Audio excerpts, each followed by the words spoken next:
Well, hello there, virtual English 4 students. Today we're going to continue day 2 of our resumes lesson, and we're actually going to dive in and actually look at some resumes. So if you are a virtual or a quarantine student or a student who just didn't show up today, under the assignment, you'll see a file that is labeled, uh, did I delete all those? No, they're up here. Okay. There should be a file that is labeled the 3 F's of resume writing worksheet, and I want you to click that and bring that up as we start with this. It should look like this right here. Nope, that's a resume. My bad.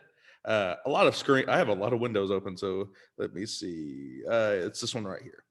Oh, I forgot. I have like a bunch of these things. So there, that should hopefully be the thing that you're seeing.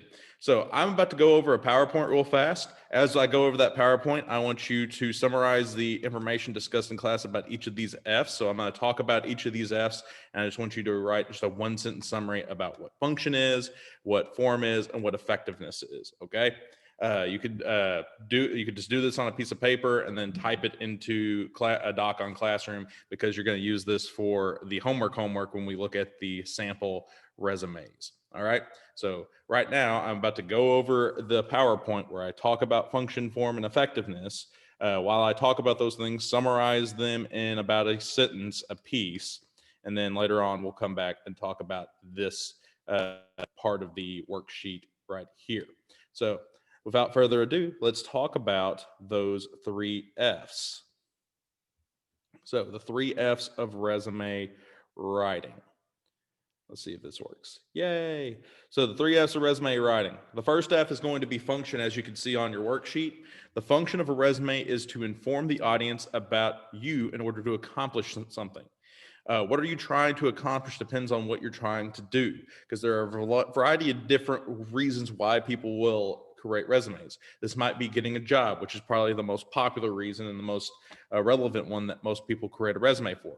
But sometimes people have to create resumes to get into college. Sometimes they have to create a resume in order to win a scholarship or be selected for an internship. For most of you that are currently in this class, the getting the job one is the one that you need to focus on. But if you are going into a field that requires you to get some college, they're going to require you to have an internship. So you're going to need to be able to create a resume around that. Luckily, if you do go to college and that is your career path, they will kind of teach you how to tailor your specific resume for that internship. So I wouldn't be too worried. We're going to kind of focus on just the getting the job, but they all still follow these 3 F's to begin with. There are many reasons to show people your resume.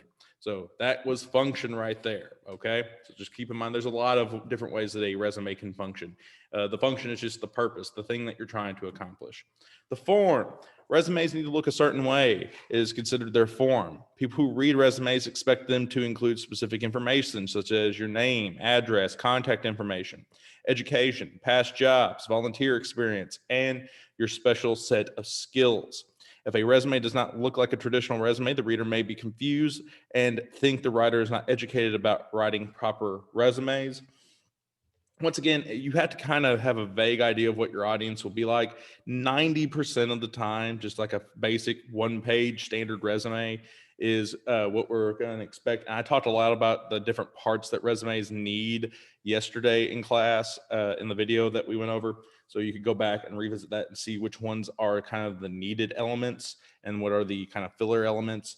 And the other 10% of the time, like, that's a creative field that you're probably going into where you can get kind of weird with your resume. That's perfectly fine. And sometimes people get applauded for like doing strange things on their resume.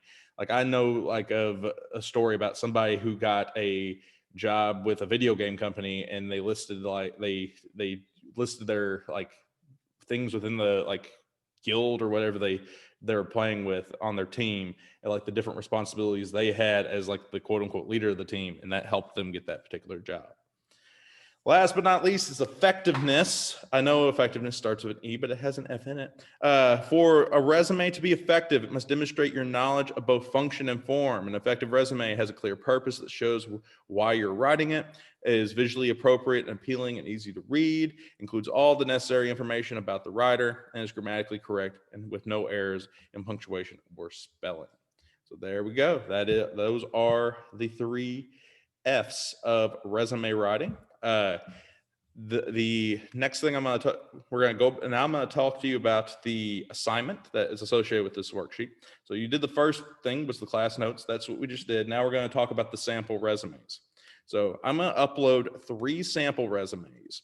All right. And I want you to pick 2 of those sample resumes, and I want you to pick 2 of those sample resumes, and I want you to inform me what their function was, what the form was, and whether or not they were effective. So that's what you're going to do for 2 of the 3 available resumes. You're going to talk about their function, form, and their effectiveness. So that will be your assignment today. Your resumes that you could choose from are these that follows. This one by Perry Jameson right here. Then another one that I have as a sample resume is this one by Emily Brown. Hopefully you can see the one by Emily Brown, or probably not. Let's back out then and click share. Nope, still not. But we can Xnate that one, I guess. Whoop. And then we can click share. Emily Brown. This one right here by Emily Brown. And then one last one, which will be hopefully popping up on the screen. You gotta love technology, don't you? This last one, which is by Roberta Jordan. So I want you to pick 2 of these 3 resumes, and I want you to tell me about the resumes function, form, and effectiveness. So once again, earlier in the video, I went over the 3 F's, the function, form, and effectiveness. So just take your notes for that, just a sentence there for each one of those. And then down here, you're gonna pick 2 of the 3 resumes, tell me what the resume's function was and whether or not it was effective. Tomorrow, I'll be back and talking about cover letter. I'm gonna force you to write a letter. And tomorrow I'll actually I'll probably even post the assignment that will be due on Sunday. So that's the plan right now. You just need to do the 3 F's assignment. Tomorrow I'll be back talking about cover letters, and I'll probably even talk about how to create a resume using a template and all that fun stuff. Oh yeah, the face-to-face students will get the joy of doing this. So I'm going to let you look at my resume. Here's my resume. Yay. Yeah. So this is how I structure mine. I have my education first, because being a teacher, they kind of expect you to have education. Then I have my different work experience and certifications and awards I've won down here at the bottom. And that fills out my entire page.